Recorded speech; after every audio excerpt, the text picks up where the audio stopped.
One of the worst feelings that I think you and I can both relate to is when you're in a conversation with someone, you've asked them a question, they've responded, and now you just don't know what to say next. It's like you hit a wall and you don't know what to do to move forward. Like throughout my social journey, it's so annoying when you do everything right. You've smiled, you've taken an interest, you've asked a question, but it's like they don't give you enough back to keep it going. And you have to just think of a random question to slodge it forward. It sucks, right? Like I'll be asking a girl, hey, I greet her, and like, yeah, hi. What are you gonna do over the weekend? And she'll be like, oh yeah, I'm gonna do X, Y, and Z. And then I'd be like, cool. Uh, do you like the venue? Like, you can just tell how desperate it is to connect, and that's what I want to stop you from doing. Because I made this two-step framework in this video, and then we're going to cover exactly how to stop your conversations from dying a painful, horrible death. So, let's not waste time. First one is that you want to stop asking questions and start making statements. Now, I've said this before, but let me clarify. Questions are what you've been told. You've been told, ask questions, and that's why you need to take an interest. But the questions that we ask are usually very, interviewee. We're asking, oh, so do you like music? Oh, cool. Do you like food? Do you like it when this? Do you like that? Why do you like this? Where do you go? Where is your parents from? All these questions, bombarding them. And it's fine if you're interviewing someone, but when you're trying to connect with your fellow human being, it's a lot less endearing. It feels like you're begging them, like, please, give me information about your life, please. And you don't want that. Instead, what you want to be doing is a method that's way easier. Making statements. And a statement is essentially where you make a claim about them and they can either refute it or accept it. So instead of the ones I asked, like, do you like music? Do you like food? Where do your parents go? You ask questions like, you seem like an indie rock person. You seem like someone who would binge pizza. You seem like someone who would eat a tub of ice cream every night when they were a kid. You are a bookish person, I can guarantee it. You probably spend your nights faced in your books. You see how these are more relaxed? I'm not asking for information, I'm telling how I see. And there are either two ways it can go. So instead, they can accept it, in which case you're seen as the perceptive. How did you know? Is it that obvious? Or, if I'm wrong, then it's fine, because they'll be like, no, I'm actually insert this. But what made you think of that? And then that's the conversation going right there. It's not a dead-end topic. And I know you're thinking right now, right? But I don't know how to actually add this into the conversation. Well, to tell you the truth, there is no right thing to say in the conversation. The idea of it, why you probably don't say much, is because you're too nervous in your head thinking about, well, I don't want to say that because it's not good enough. I don't want to say that because it's kind of lame. Because you're trying to find the right thing. But the right thing doesn't exist, my guy. The only thing that matters is, was the conversation memorable? Do they remember you? And statements instead of questions is a great way to get there. So, just remember that. Now, step 2. You want to find the binding thread. You see, there's this idea of birds of a feather flock together. Because humans naturally gravitate towards those that are similar to them, right?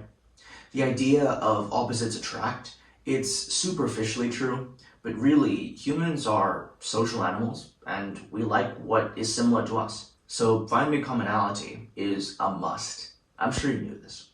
But there are 3 of the best threads, and I'll rank them from least to best. So, number 1 is people. This is when you notice that you and the person share some person in common. And you can talk about it like, oh, I saw you talking to X, David, James, whatever. I saw you talking to James. Do you guys know each other? Do you guys have like a history? How close are you? This, in my opinion, is still a good one, but it's kind of the hardest to implement because you're talking about someone else rather than connecting one-to-one. And it can feel a bit like you're asking for information about them, which can feel weird, like you're a spy or something. So, but not a bad one to try. Number 2 is place. Much easier. This is where you say, this place is X, right? Let's say you're at a party. This place is crazy. This place is unreal. The lights here are freaking incredible. The architecture here, it's like a Gothic mansion. The racetrack is so like sleek, it's so smooth. You make a statement about the venue that you're in. And this is good because you're both there. So it's very easy common ground. You don't need to ask much about them. And you just seem like a fun-loving person who's trying to share their thoughts with another person, which is super attractive. And from here, the third and best one, just because it's the most connecting, is passion.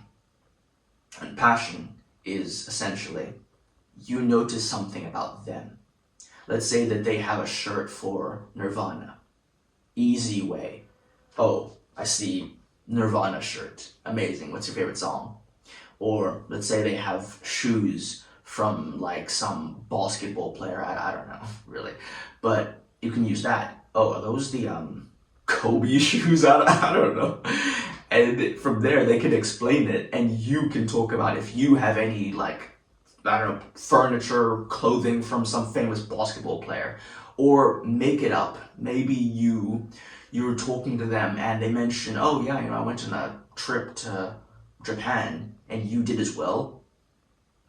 Perfect, bro. You can eat that up. And here's the thing. Once you find the binding thread, you can't just let it go, because this is what I struggled with for a long time. I found the commonality, and I was like, yeah, me too. And then I kind of just breezed past it to the next question. But really what you need to be doing is following it, like kind of grabbing the thread and pulling it in like a fisherman, trying to reel in their bait. And you do this by why. Dig deeper. I know I said earlier that statements are better than questions, but why is a great one, because you're really like cutting through when they say something like, yeah, I actually have really been getting into yoga in the past year.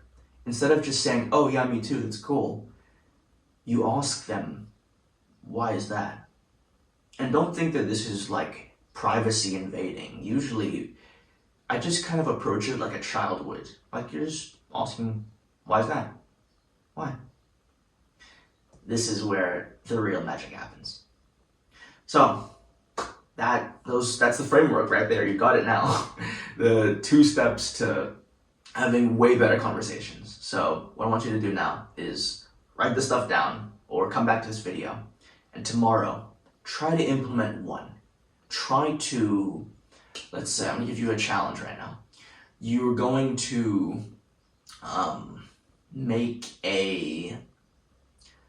you're gonna make 2 statements when you would have asked a question. And just see how it goes. And of course, know with all these things, perfection is not what you're aiming for. You don't want to write down how the conversation is going to go in your head, because then if something different happens, if it changes, you're going to be completely caught off guard. What do I do now? So no, perfection doesn't exist when you're talking to human beings. Go with the flow. So make 2 more why statements. Two more statements tomorrow, and find one binding thread with someone that you don't know or that you rarely talk to. That's my challenge to you. And if you do want the full guide with super in-depth information about all of this. Description down below. Was it the full Introvert's Guide? Yeah, that's it. Check it out if you want. But remember, take action, learn from failure. See ya.